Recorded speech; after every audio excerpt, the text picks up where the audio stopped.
बहुत साल बाद मन्नत पहुंची मुंबई, पर अनजाने में किस्मत विक्रांत और मन्नत को आमने सामने लाई फिर एक बार।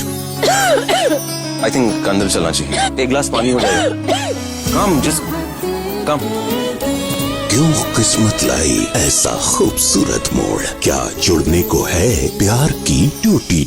मैं जानती हूँ, इसलिए मैं बिना उनसे कुछ कहे वहाँ से वापस आ रही थी, पर फिर उन्होंने दुआ के बारे में बकवास की, आपके बारे में बकवास की, तो मैं कैसे बर्दाश्त करती? उन्हें क्या हक है हमारी परवरिश पे सवाल उठाने का? उन्हें क्या हक है दुआ के बारे में कुछ कहने का, आपके बारे में कुछ कहने का?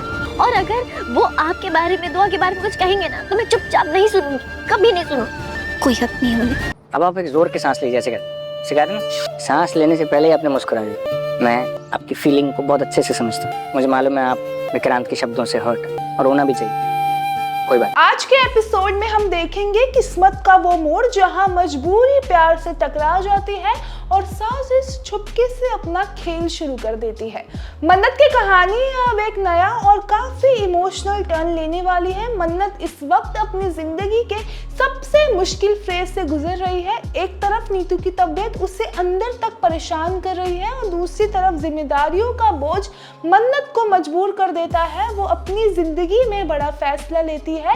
नीतू के इलाज के लिए मन्नत मुंबई आने का डिसीजन लेती है, क्योंकि उसे लगता है कि यहीं से नीतू का सही ट्रीटमेंट हो पाएगा। लेकिन सिर्फ शहर बदलने से जिंदगी आसान नहीं होती। अपने पैरों पर खड़े होने के लिए मन्नत एक होटल में नौकरी ज्वाइन करती है।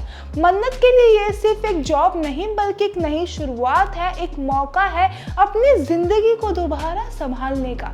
लेकिन मन्नत को बिल्कुल अंदाजा नहीं है होटल किसका है। वो काम कर रही है वो असल में विक्रांत का ही होटल है। मन्नत पूरी कोशिश करती है कि वो विक्रांत से दूर रहे, अपनी बेटी को भी और सारे रिश्तों को जो है उससे दूर रखे, लेकिन किस्मत बार बार उसे विक्रांत के करीब लेकर आती है। जैसे ही मन्नत को पता चलता है कि उसे रोज विक्रांत का सामना करना पड़ेगा, उसकी परेशानियां और ज्यादा बढ़ जाती है। दूसरी तरफ विक्रांत के लिए सिचुएशन आसान नहीं होता।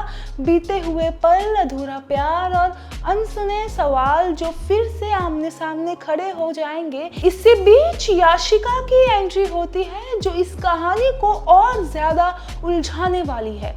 याशिका को जैसे ही पता चलता है कि मन्नत ने विक्रांत के होटल में नौकरी ज्वाइन की है, उसका गुस्सा और इनसिक्योरिटी दोनों बाहर आ जाता है।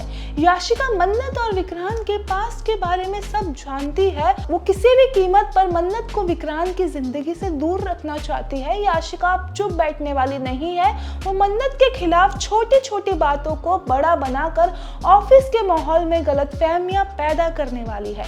कभी मन्नत को नीचा दिखाकर, कभी विक्रांत के कान भरकर और कभी सिचुएशन को ऐसे मोड़ देना कि मानो कि गलती सिर्फ मन्नत की हो। याशिका यहाँ हर चाल चलेगी। ऑफिस में धीरे धीरे बैटलफील्ड बन जाएगा, जहाँ एक तरफ मन्नत अपनी ईमानदारी और मेहनत से खुद को संभालने की कोशिश करेगी, वहीं दूसरी तरफ याशिका उसकी हर खुशी को तोड़ने का प्लान बनाएगी। अब सवाल ये है कि क्या याशिका अपनी साजिशों में कामयाब हो पाएगी या फिर सच धीरे धीरे विक्रांत के सामने आ जाएगा? क्या विक्रांत मन्नत की मजबूरियों को समझ पाएगा या फिर एक और गलतफहमी दोनों के बीच और दूरी पैदा कर देगी?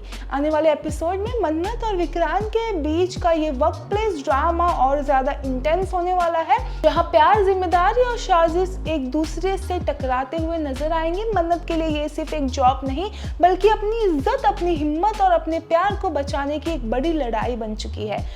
आपकी क्या राय है ये पूरे अपडेट को लेके कमेंट करके जरूर बताइए, और अगर वीडियो पसंद आई हो तो लाइक, शेयर, सब्सक्राइब करना ना भूलें हमारे चैनल को।